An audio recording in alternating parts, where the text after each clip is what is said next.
Okay. All right. So, welcome everyone. This is the September 16th, 2024 monthly meeting of the East Norwalk Neighborhood Association. My name is Diane Cece. I'm the president of the board. Welcome to the meeting. Just a couple of quick announcements. First of all, the announcements that I'm making here are all linked within the email that we sent out this weekend.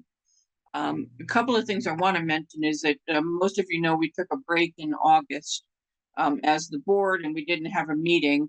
But we also took a bit of a break from doing all the weekend updates. But that doesn't mean in August and so far in September there hasn't been a lot of things going on. So from a city point of view, there's all kinds of things that are coming up.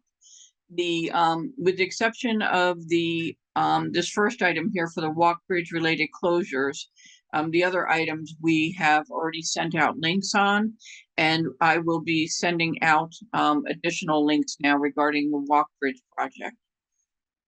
Just a quick note on that is the traffic authority for the city met today, and ENNA made a formal request to them to table at least a couple of their approvals for these upcoming closures to give ENNA an opportunity to review the time frame, the scope of work, the detours, closures, and impact on the community.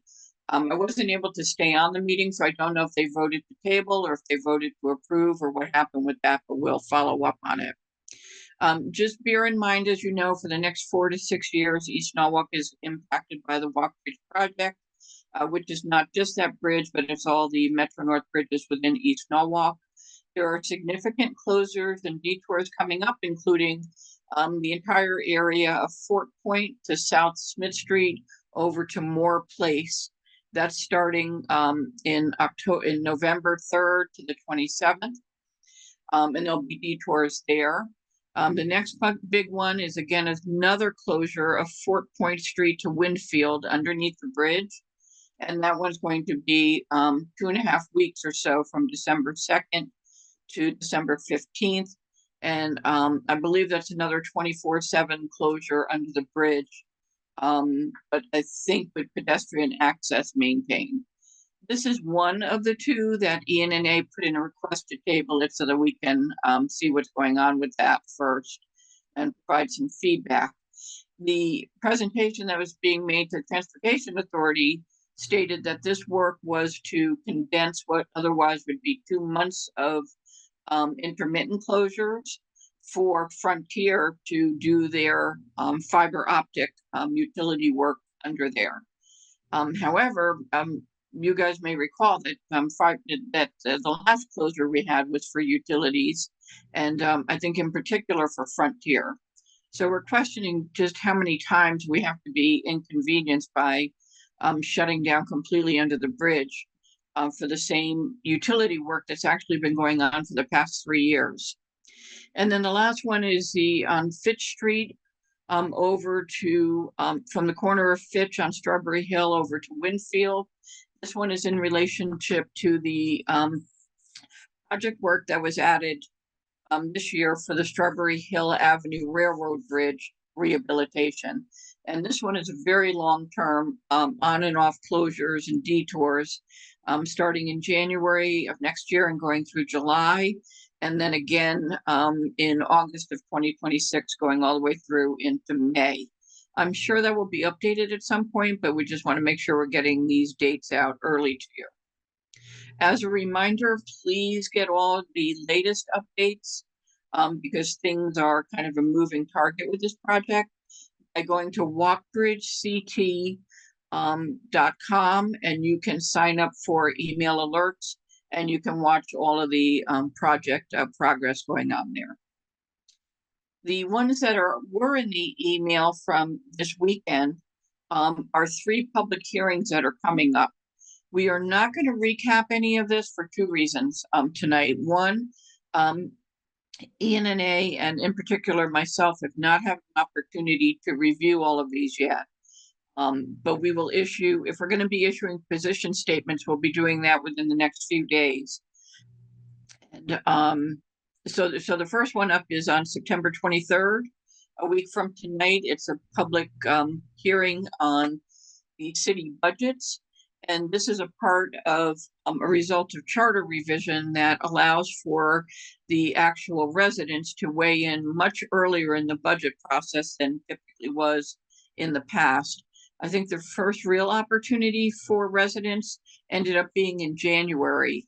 And so many things were already set in stone by that point. It was kind of a, really kind of a moot point to provide feedback at that point. The second one is on September 25th, and this is one that that East Norwalk is represented on. It's the reapportionment or the redistricting of the council districts and the Board of Education districts. So districts A through E are all being looked at with the help of a professional consultant to realign the districts to be more equitable in terms of the number of people that are represented, and also the demographic makeup of those communities, and to make sure that we're, to the best of their ability, the council and BOE districts would align with what are naturally what people consider their neighborhoods, and also to wherever possible to try to keep realigned with the taxing districts, which have their own unique, by charter, their own unique geographies.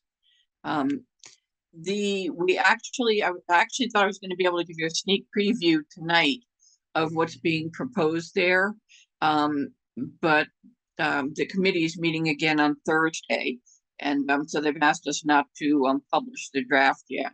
But I can tell you that for East Norwalk proper, 06855 for our neighborhood association, the changes are very minimal, if any. So there's really no impact over here. But as soon as we get approval to be able to post this out and get ready for the public hearing, we will put that on the ENNA newsletter. And of course, this will all three of these will be on the city website. And then finally, another important one is October 3rd. The Planning and Zoning Commission will hold a public hearing to review the recommended zoning regulation edits coming in from city staff. Basically, what this is after many of you recall having gone through the complete rewrite of all the zoning regulations in the city. And sometimes things need to be tweaked afterwards. They either don't work or they don't make sense. Or they're not accommodating to what the city really hoped to achieve. And so now the planning and zoning staff has gone back and done a review of the regulations and have issued numerous changes that they want the commission to consider and approve. One question you might have here is how many, if any, of the requests made by ENNA continuously have made it into this edit cut. And I can't really answer that tonight, only because I haven't gone through the all the pages of the edits, and I didn't see yet where there's an executive summary of it. But I can tell you the first few pages actually kind of made my eyes glaze over, because it's very detailed with dimensions and setbacks and heights and those types of regulations. But we'll go back in and review to see if some of the more controversial issues in East Norwalk are going to be addressed. In particular, some of the requests we made that would have prevented the controversial applications up at Norton, and more of those to come. Okay, so those are the announcements. Again, for the public hearings, the links were in our email. We'll post those again.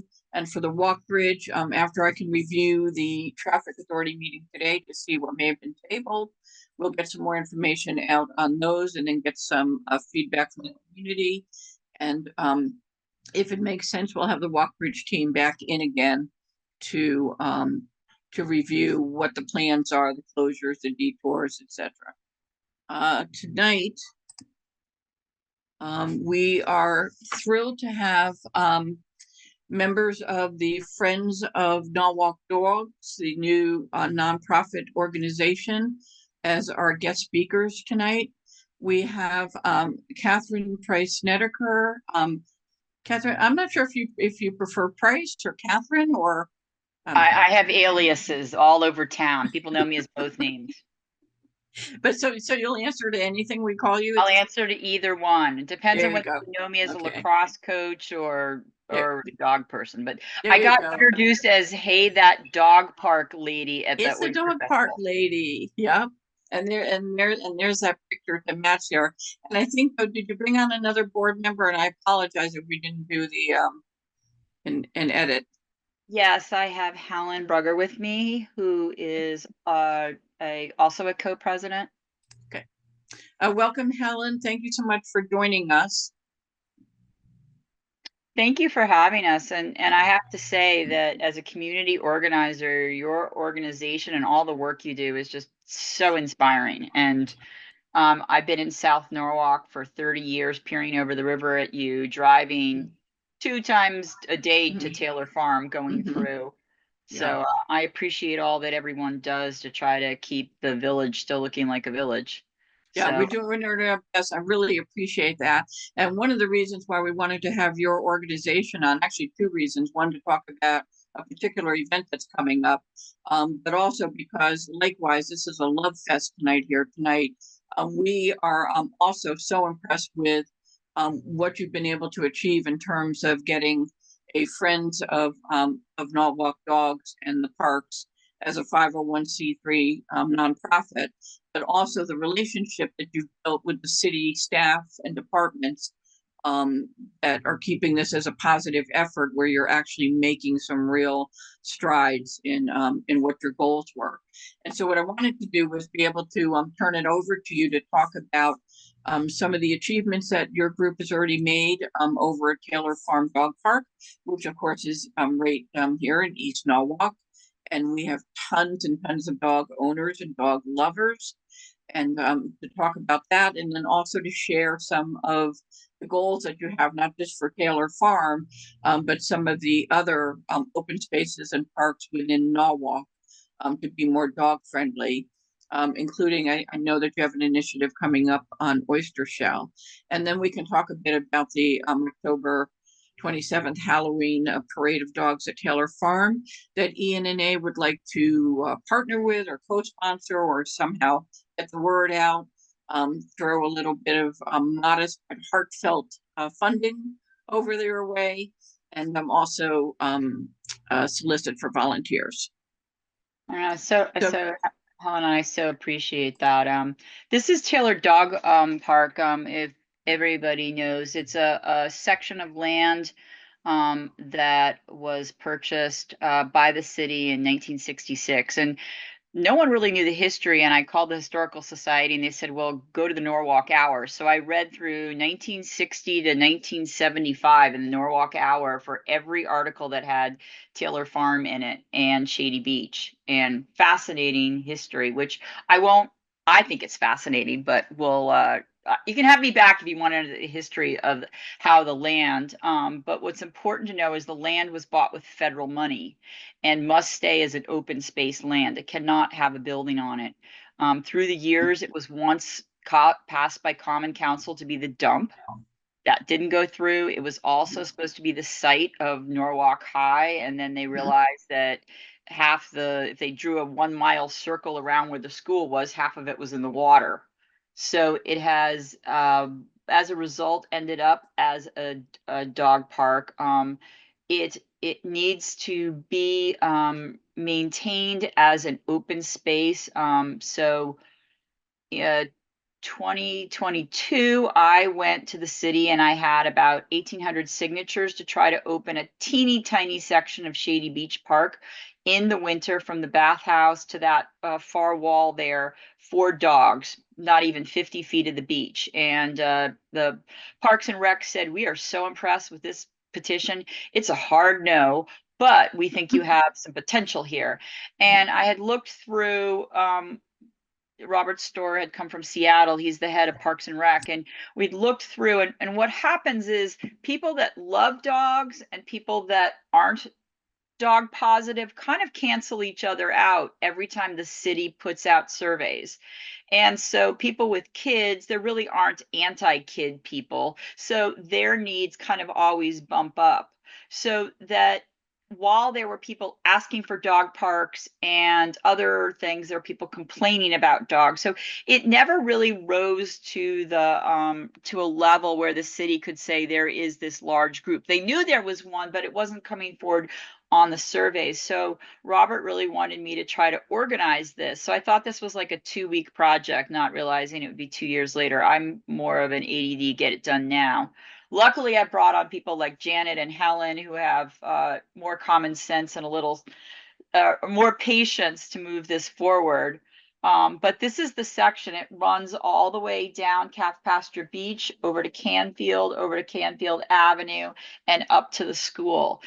It is 30 acres. It is a very large parcel, and it's probably the largest dog park, if not east of the Mississippi, one of the largest dog parks in the country that is solely for dogs and not like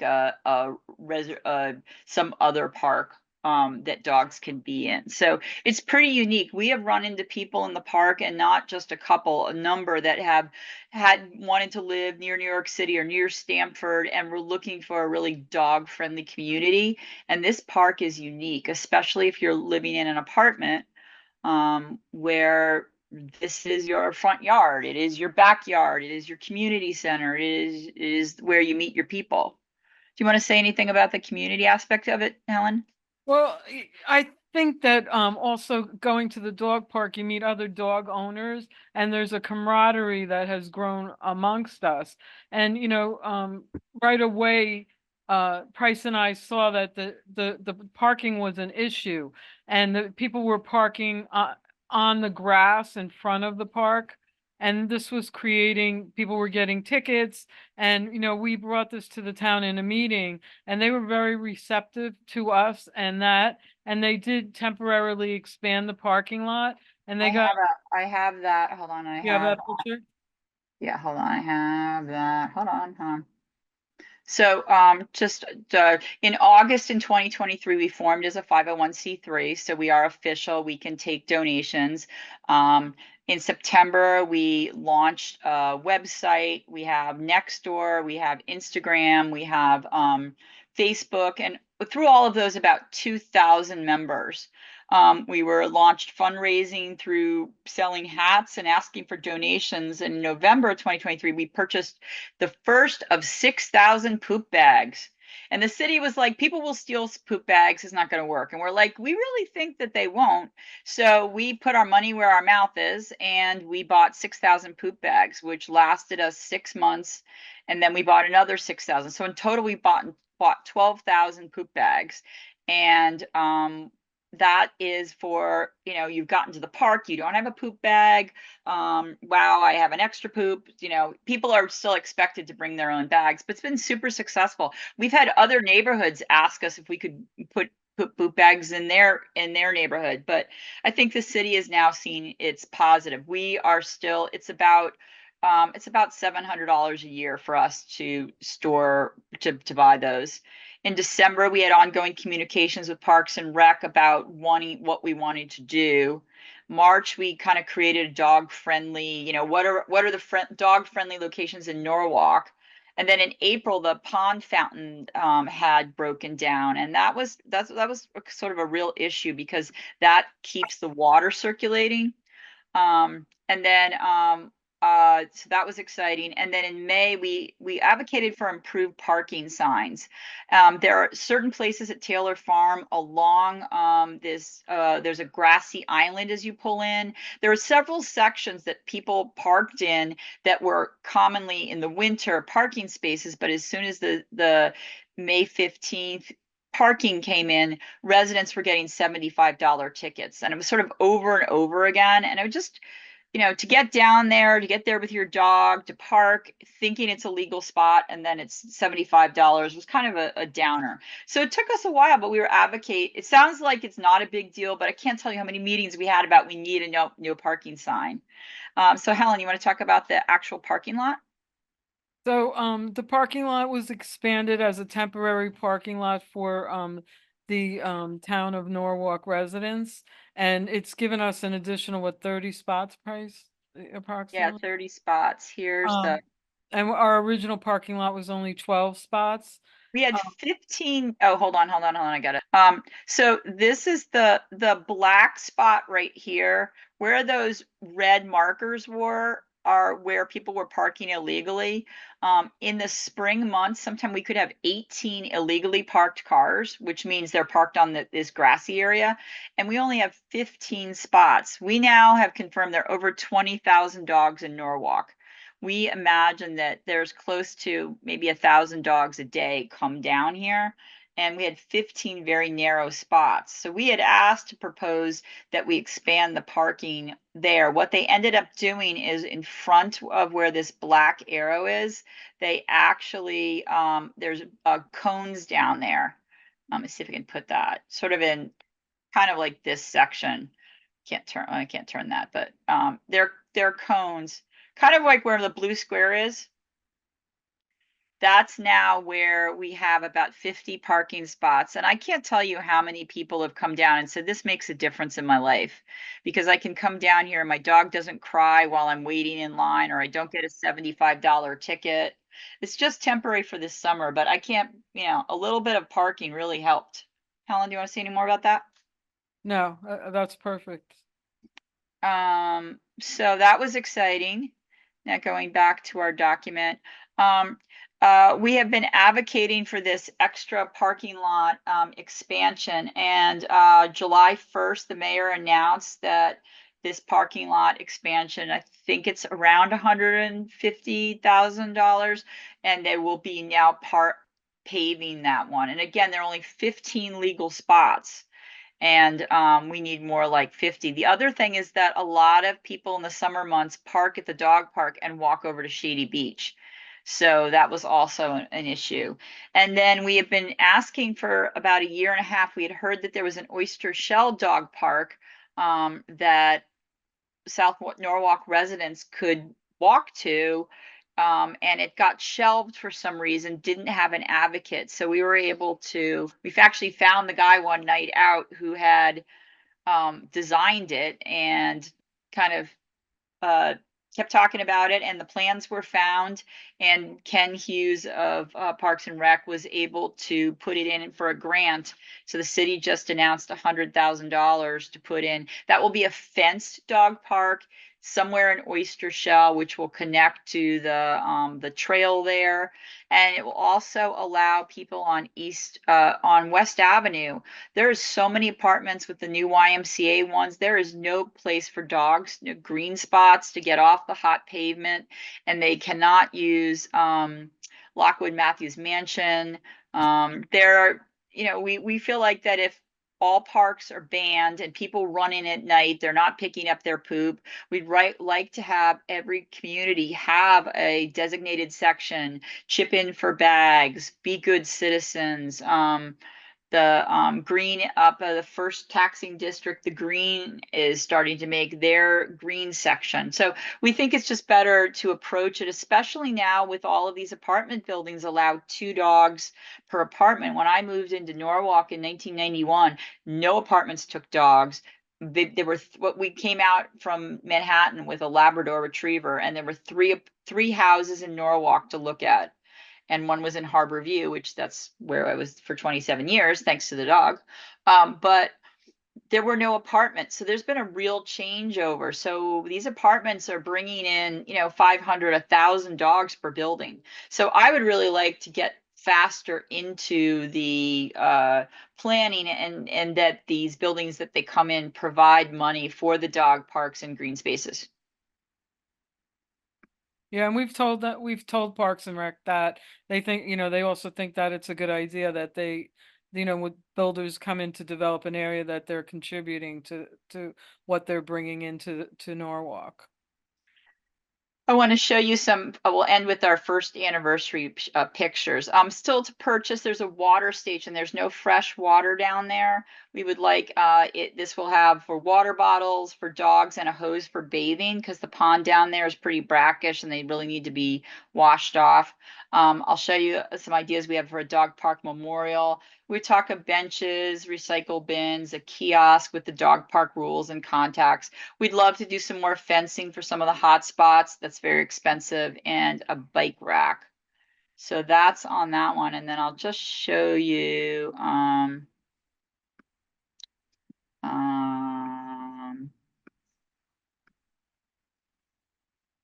here's the fountain that the city put in. You've probably seen that as you drive by. One, it's pretty, but also it allows the brackish water to be stirred up.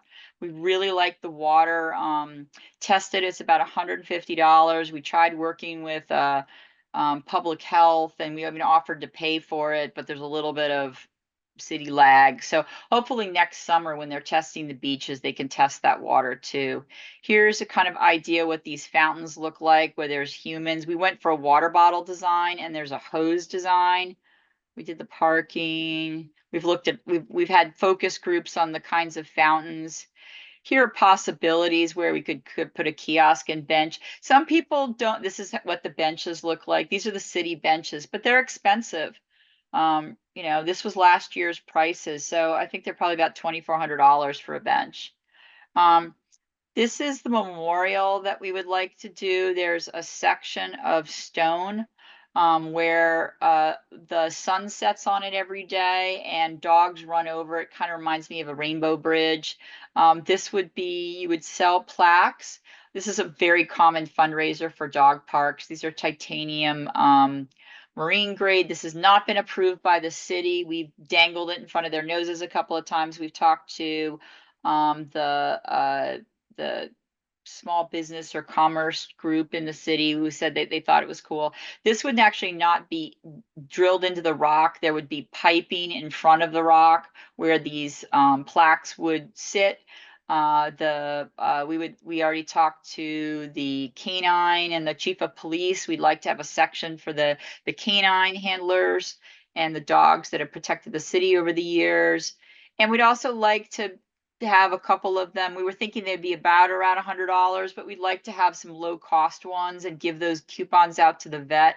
So say a family lost a dog, and especially after COVID, I think people are doubly, triply in love with their dogs. Say a family lost their dog, they didn't have enough money to do a cremation and the box, and all that stuff gets expensive, but maybe this vet could give out a voucher so they could get, you know, a plaque for their dog at the memorial. So that is not city approved yet. We're still dangling it,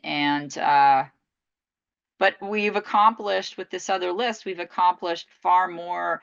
And so now the city has about $250,000 for dog families and to put into East Norwalk and South Norwalk, where there was zero budget before. And I think that the mayor has seen that dog people vote, and fur families, I think there's equal number, probably more dogs than kids in Norwalk. And not to compete against the kids, but just to say that these are important things. And I do think dog parks are the community center of our particular generation. Any more you'd like to add, Helen? We'd also like to have some education for the dog owners about spay and neutering and the importance of dog training. So I've already got a couple of speakers that will come in and talk, and we just have to set up where we're going to conduct those. But, you know, we plan on also providing education.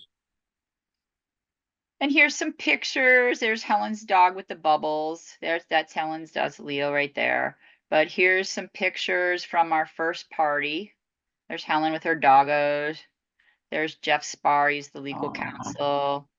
There's me with the we raised about $2,000 with the silent auction. It was just super fun. We had a food truck and people hung out and dogs did dog things, and it's just really nice. You have a large group of families down there that speak Spanish. You have people new to Norwalk. You have people, we see people sitting out on Friday nights. It's a lovely space to be in. And I think it's one of the more diverse sections of Norwalk on who's going there and people spending time with each other.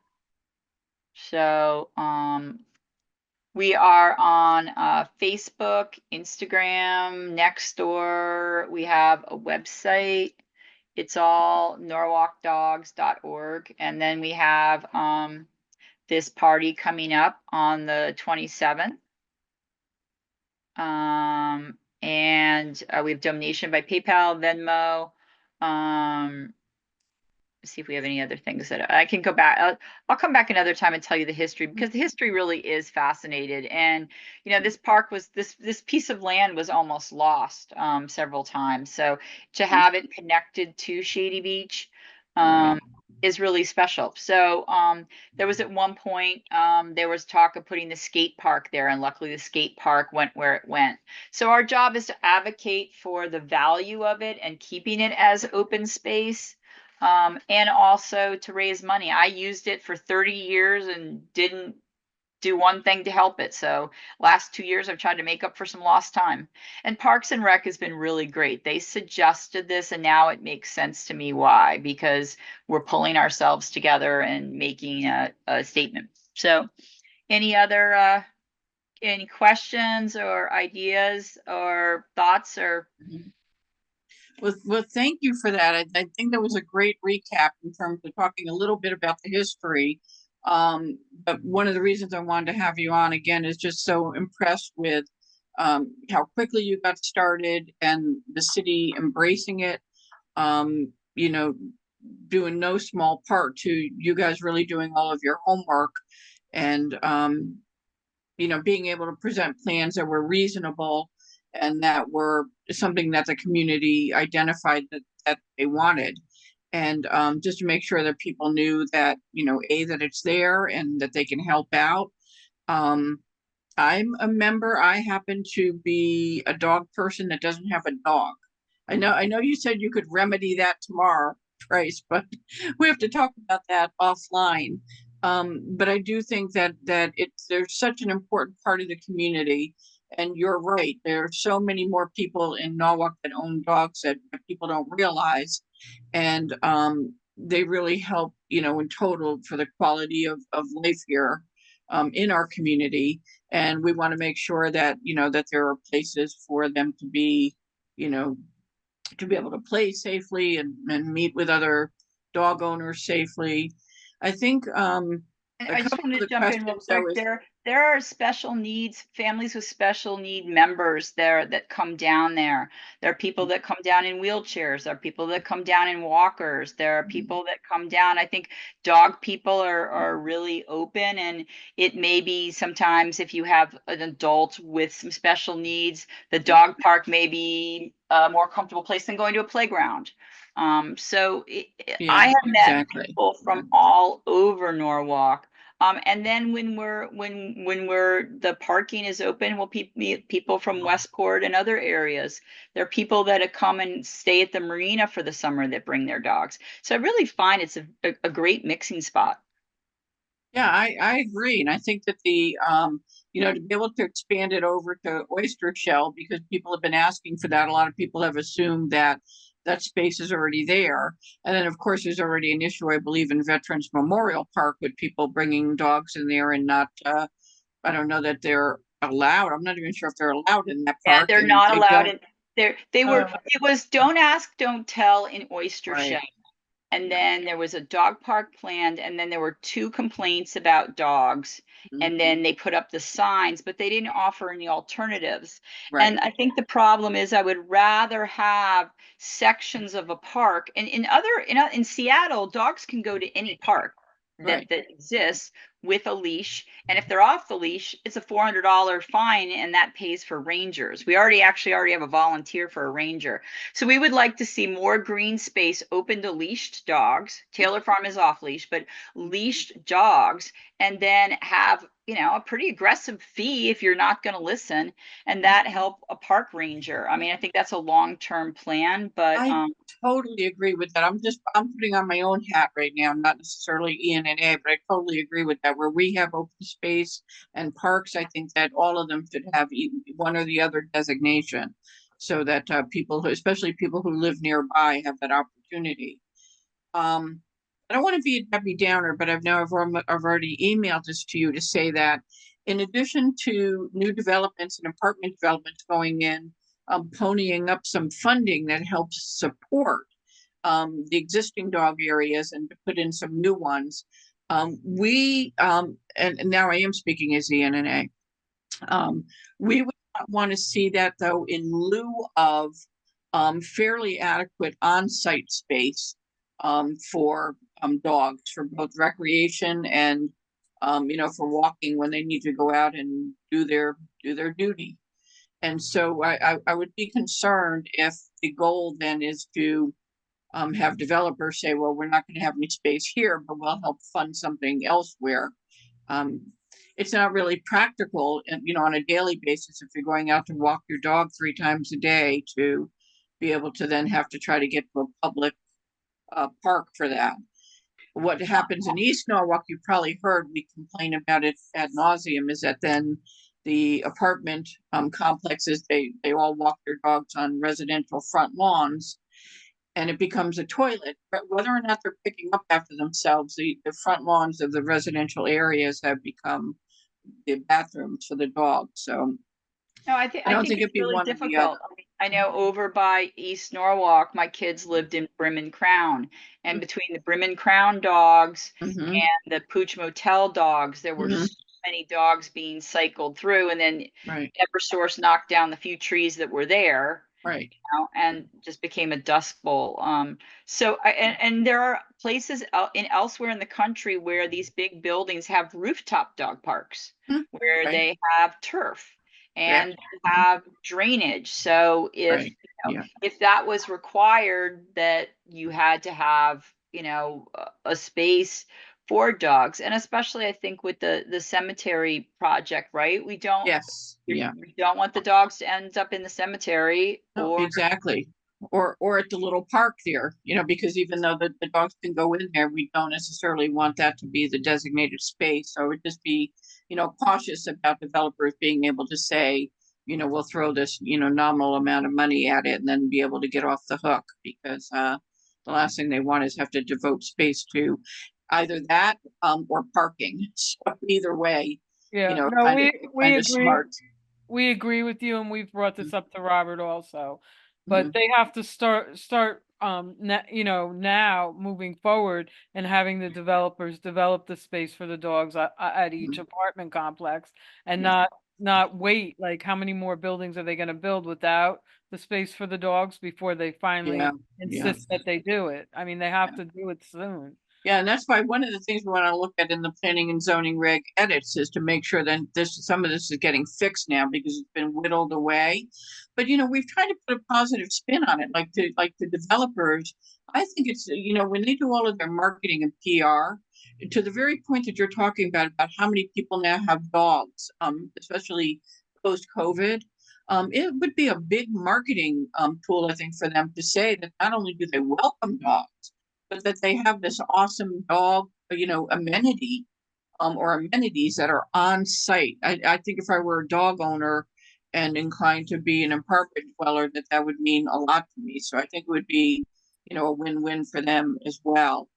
Um, and just another question too with oyster shell, though, I think so.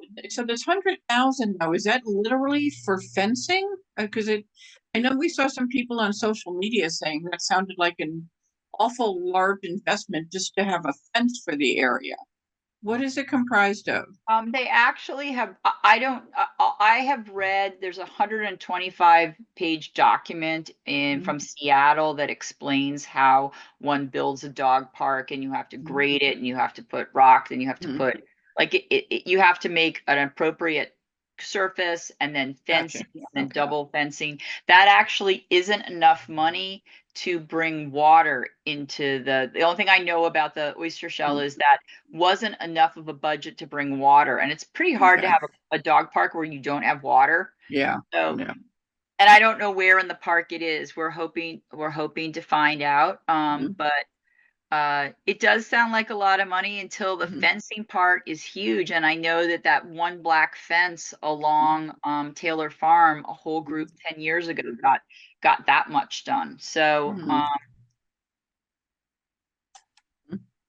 You know, in a Taylor Farm, this is a question that I've always had too. And Charles, interrupt me there if you see anybody's hands up because I can't see the whole Brady screen here.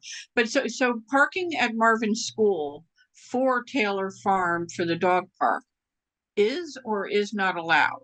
it is allowed after the school day is over and on the weekends, but you have to Okay. have a printed out pass Okay. because that is the police, not parking authority, go over there. So you Okay. have to print out, you remember the old school where Right. you print that out Yeah. and put it in your dashboard? Got it. Just as But if you were going to the beach.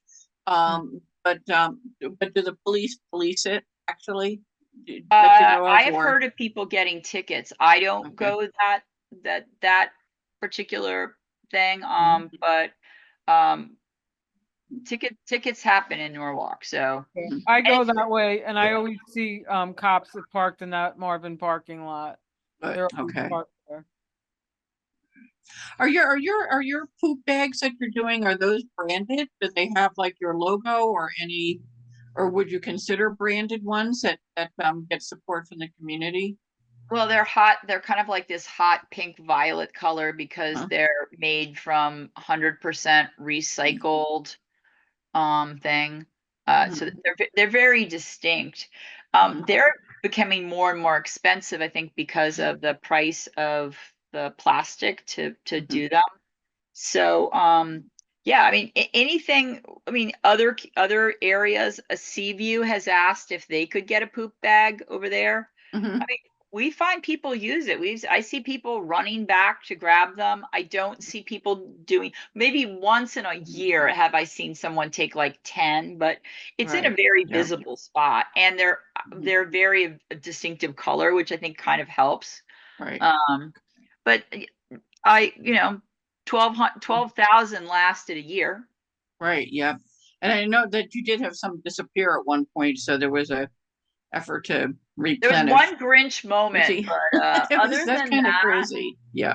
other than that, I think it was pretty good. And people were, and that was all us, Helen and me, sitting there selling hats. I think we used the Van Zant Cook print there, and Mhm. I think we made $3 a hat, but Yeah. in the end, Yeah. people were willing to chip in. So, Excellent. Yeah. and we're also driving through East Norwalk too, so we're adding to Mhm. the traffic. So, Right. I think Yeah. that we want to be good citizens there too. And I think if people are less panicked about parking, they're going to have a more enjoyable drive through. Right. Always Exactly. stopping at Exactly. Yeah.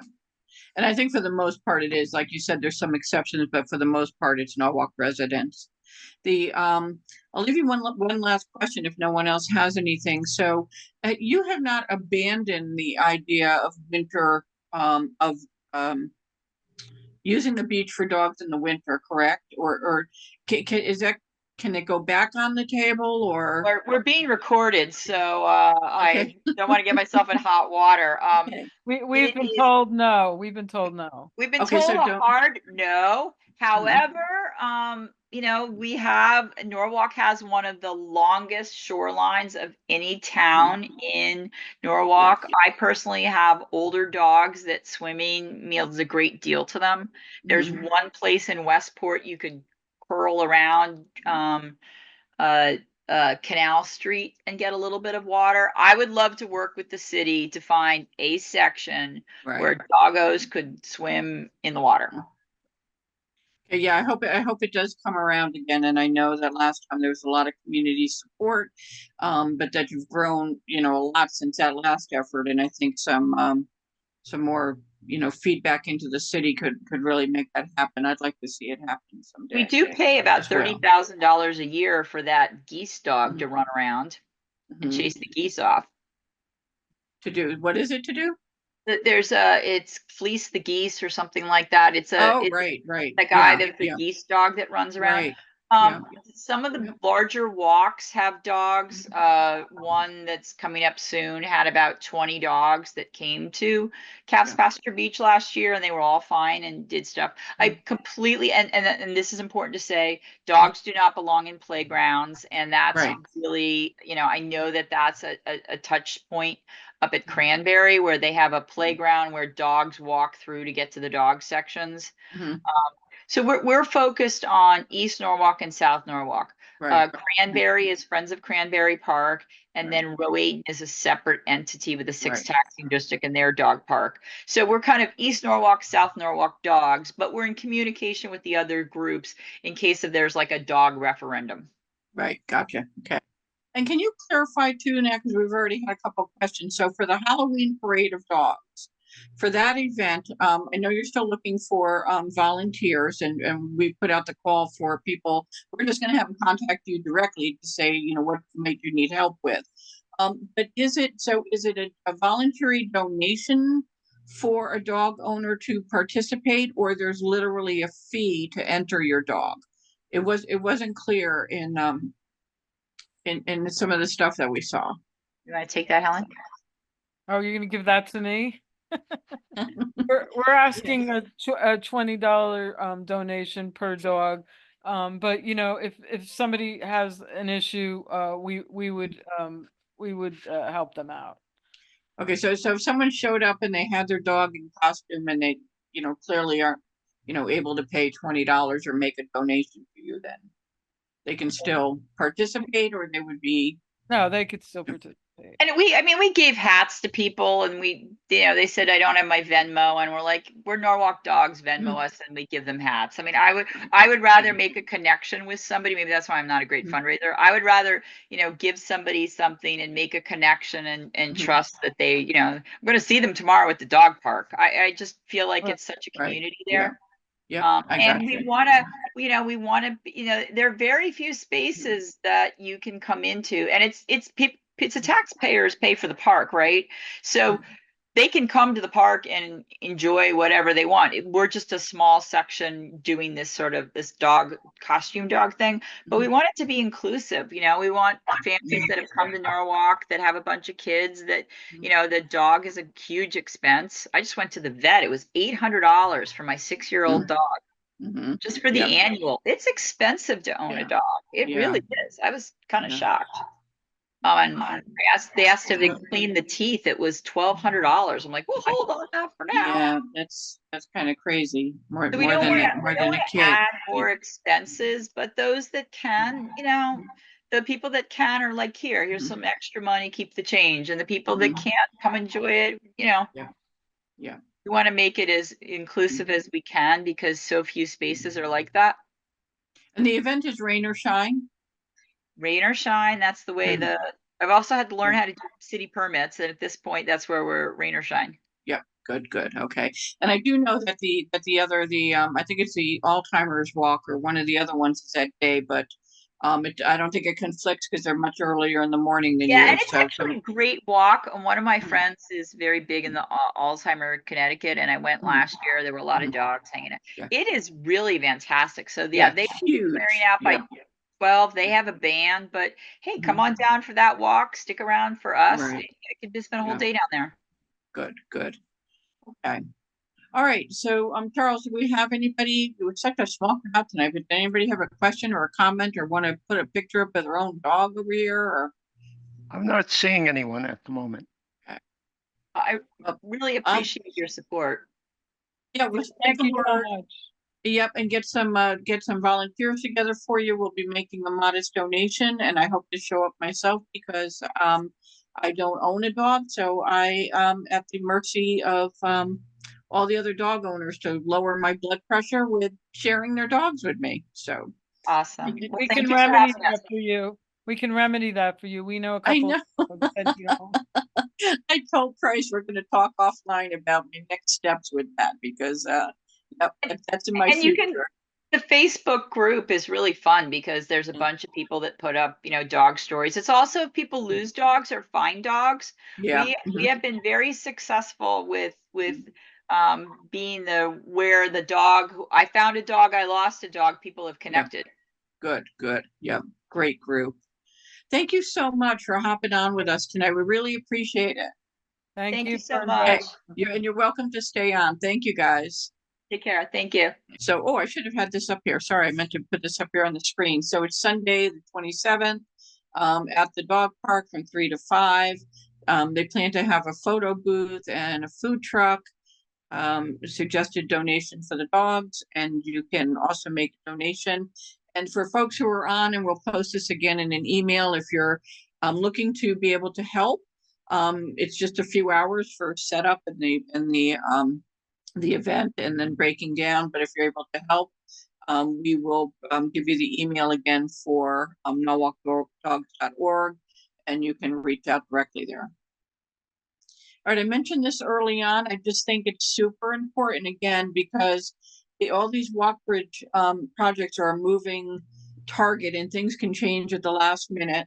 And we really, really want to encourage people not to rely on ENNA to get stuff out to them. But, we'll post the big stuff, but to stay up to date on what's going on, especially in East Norwalk, you can visit walkbridgect.com. And you can also go to info@walkbridgect.com. With either one of those, you can sign up for the email alerts, and they'll come directly to your email, and I believe for text as well. Okay, if you're on and there was a topic that didn't get covered, or if you have a question, or you're just too shy to hop on here in person, you can email us as well, and I will get back to you as well. Our next meeting is October 21st. All of these public hearings actually that we spoke about earlier will have taken place. So we hope to have some updates then. And as usual, as these things progress, we'll get back on track with getting out the weekend email so everyone can stay up to date. And again, in the event that we'll be issuing position statements, we'll get those out to you in time for the public hearings. We're always looking for volunteers. We are also still looking for new board members. Our board of directors is required to meet this month. So when we meet, it would be nice if we have some names that could go into submission for anyone who's able to donate their time and talents to joining us on the board to advance improving our quality of life over here. Okay, and that's it for the evening.